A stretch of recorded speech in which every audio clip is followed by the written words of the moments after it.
This is a presentation that introduces my creative practice of documentary and storytelling.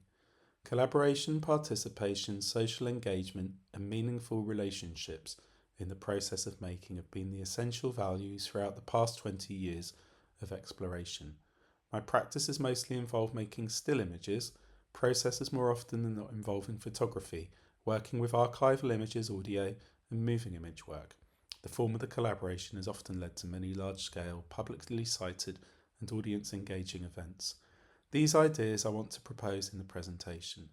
My collaborations always involve people, and where there are people, there are relationships. And where there are relationships and images, there is the ethics of inclusion and representation. You might see this practice through the prism of some ideas that Bill Nichols draws attention to within his writing about the participatory mode in filmmaking. This introduction to my practice is for you to contemplate through those ideas that consider your power, responsibility, sensibility and positionality as an author and storyteller, the ethics in relationships, how you practice and who you want to be as a documentarist have an impact in the cultural, political, social and individual experience that are a component of your storytelling activities.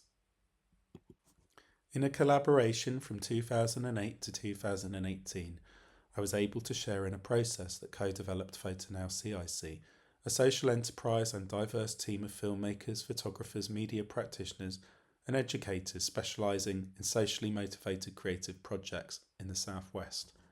A significant project, the Camper Obscura, a mobile camera obscura in a T26 VW camper van, was a tool we developed to engage people to consider ideas around place, community and storytelling for experiences of sharing and photography.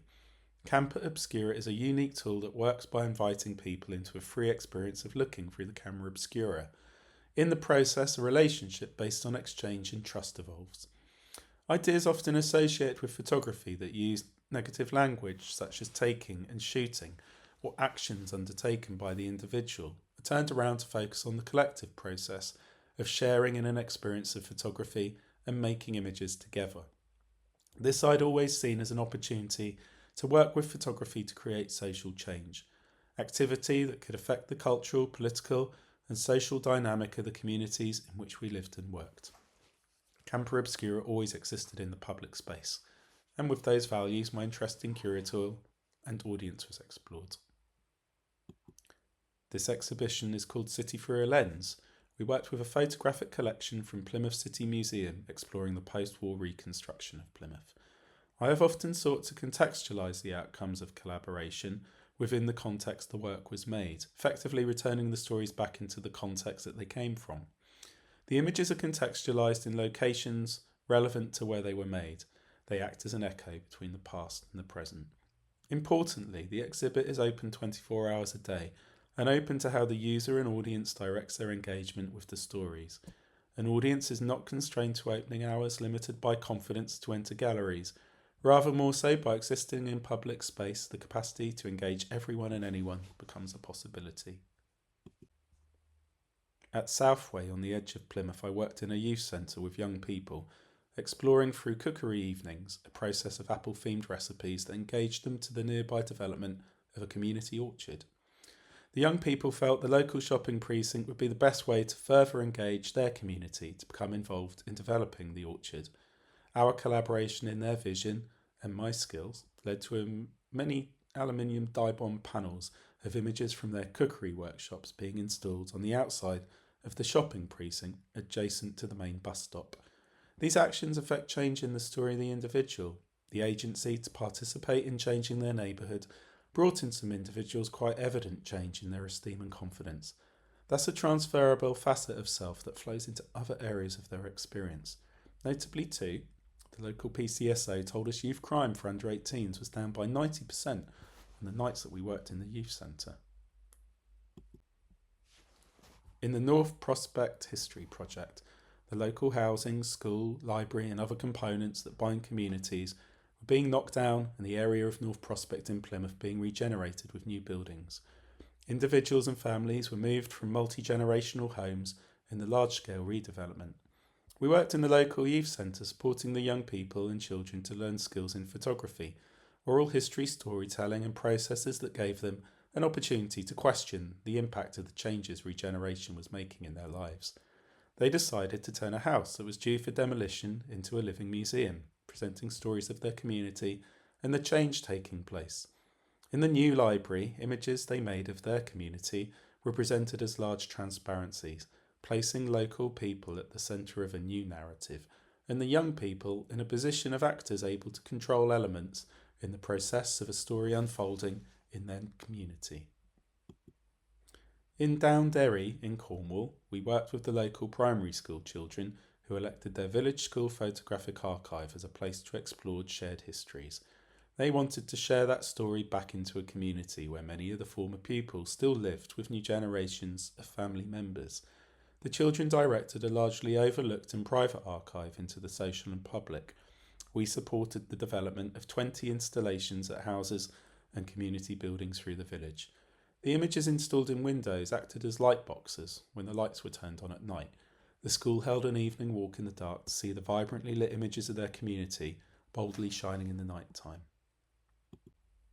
On the Tamar Bridge and Tor Point ferries that cross the River Tamar between Cornwall and Devon, with local secondary and primary schools, we explored their community's relationship with the river. The images of straw bridges made from school workshops and top trump card style images of creatures found in the Tamar were installed onto the chain ferry and pedestrian footbridge. In these actions, the method to instigate further conversation and dialogue, engage audiences through disrupting their everyday travel routines occurred. The audience for the Tor Point ferries is captive on a chain ferry crossing and several thousand daily. The pedestrian footbridge exhibition was initially designed as temporary but remained installed for over 5 years. Photography curated in the public space has the capacity to interrupt a set of routine behaviours, act as a grammar in the everyday, prompting new conversation, exchange between people who may never met, or another type of conversation around a new shared experience. The Digital Mashup was an Arts Council funded partnership with the BBC that supported production at the big screens in Bristol, Plymouth and Swindon. This 3-day live event included 3 social history activities that sought to nurture relationships with people and place. With the support of local creative organisations, we collaborated with young people to locate moving and still images from media collections at Plymouth City Museum, the Trinity Centre Bristol, Museum and Art Swindon and Bristol Record Office. The narratives of place and community that young people created were co-designed as content within 3 VJ workshops during the Digital Mashup. The BBC big screens were powerful tools in public spaces, changing their function from passive relayers of information into simple but effective large-scale screens that presented portraits made of the passers-by, changed the experience and relationship that those people had of a much passed-through public space. On the Cornish King Harry chain ferry that crosses the River Fowl, we ran 5 years of paid artist commissions that explored relevant social and environmental issues. The theme covered marine pollution, second home ownership, estuary swimming clubs, and other narratives to a captive audience of 500 daily. There was a power in the context of communicating ideas to those audiences who hadn't expected their gentle journey over a tranquil river to be confronted with often complex social, economic and politically themed photography. Away from photo now, I've been constantly involved in social enterprise as a director of Plymouth Social Enterprise Network from 2014. We represent all kinds of social enterprises, including cooperatives, community interest companies, charities, community businesses and more. All are joined by a common bond, that of doing business for a good cause. Creating social change through making new relationships and nurturing trust has been a constant in all aspects of my explorations. I am a director of an African food court in Plymouth. Jabulani CIC is concerned with nurturing communities through food, heritage and celebration. Relationship, collaboration and education is at the centre of what we create. We support female-owned, global majority enterprise through the food vendors on site. Black female entrepreneurship enables women in our community to develop agency, empowerment from generating self-employment and financial independence.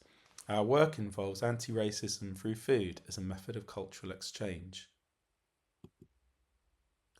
Through my work with Jabulani, I was approached in 2022 by Jabo Batira at Diversity Business Incubator in Plymouth to become involved in their initiative for a Black History bus in the city. The Diversity Business Incubator is a business hub for multi-ethnic entrepreneurs. Tanya Nana and Jabo will be the foundation of our collaboration with Citybus in Plymouth. As a father to mixed-race children, in our context, it's essential to be involved in activity that works towards inspiring our children and young women with agency and a sense of belonging in this rural English county of Devon. My involvement to lead upon relationship building, collaborative processes of restoration, concept work for a large-scale, highly visible, publicly mobile and visual presentation of Black British narratives in Plymouth felt compelling. The possibility to explore my older daughter's question, where are all the Jamaicans in Plymouth, Dad, lie within the potential research and the practice of the Black History bus. Our aim was to complete a visual narrative as a double-decker bus wrap, ready for saluting our sisters in Black History Month 2023. The launch took place at the outset of October 2024, appropriately though, at the outset of the Reclaiming Narratives theme. The Black History bus, why is it important? The Black History bus in Plymouth is important for several reasons. Celebrating the contributions of Black individuals, the Black History bus provide an opportunity to celebrate the contributions of Black individuals to Plymouth's history. This is crucial because Black people have often been left out of mainstream historical narratives, leading to their erasure from our histories.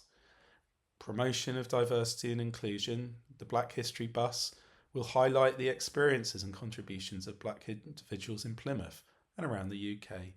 This can help foster a more inclusive and welcoming community in Plymouth.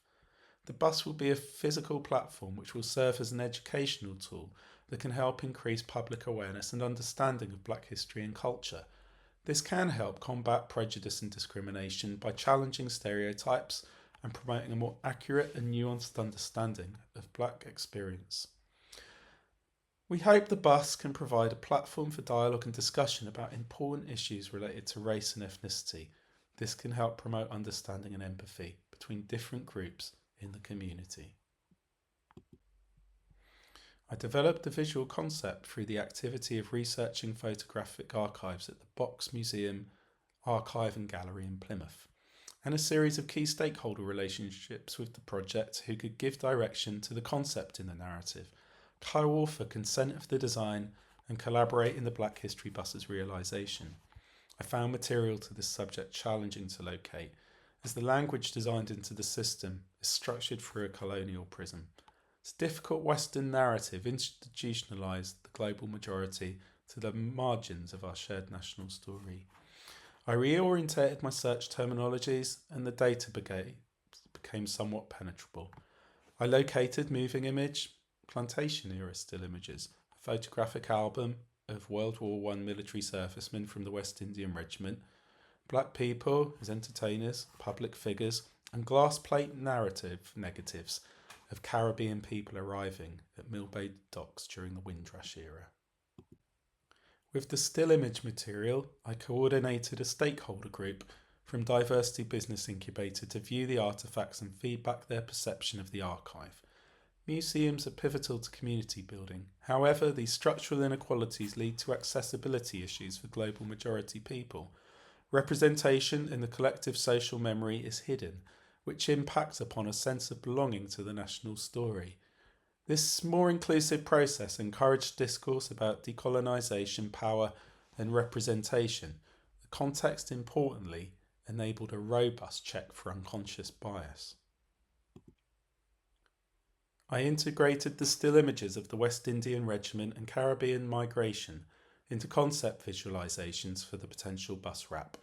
The stakeholders additionally elected narratives of footballer Jack Leslie, the NHS, and refugee stories to the design. The consultation further questioned collecting policy, the absence of Black and people of colour from social histories in the collections, and practices that can move the marginalised to the centre of institutions. This is the launch of the Black History Bus. In its context, the initiative is an ambitious work of allyship between individuals and organisations. those with the resources and those with the vision to make hidden narratives visible. I am interested in the pluralism of identity and the national story in construction, the impact that migration makes within the reorientation and reimagining of English identity. I'm interested in actions that change the national and local story. My experience within the process raised many questions, challenges, and complexities about what it is to be in modern Britain. I am advocating for a social responsibility in your practice, a mode of storytelling that makes a meaningful social impact in the lives of the people you collaborate with, and a diligence that can likewise impact constructively upon culture and society. A socially engaged practice places maybe a greater credibility on the authenticity of the relationship involved in the participation and co-design. This might alleviate that awareness of power, but in any given context, that critical awareness of privilege that you extract something of someone and turn it into media is always present. There is always an ethics and politics of the social encounter. Can you collaborate with people who become co-authors of the narrative you're seeking to shape? And how is that relationship nurtured to encourage trust and compassion that shape the direction of your storytelling and documentary projects?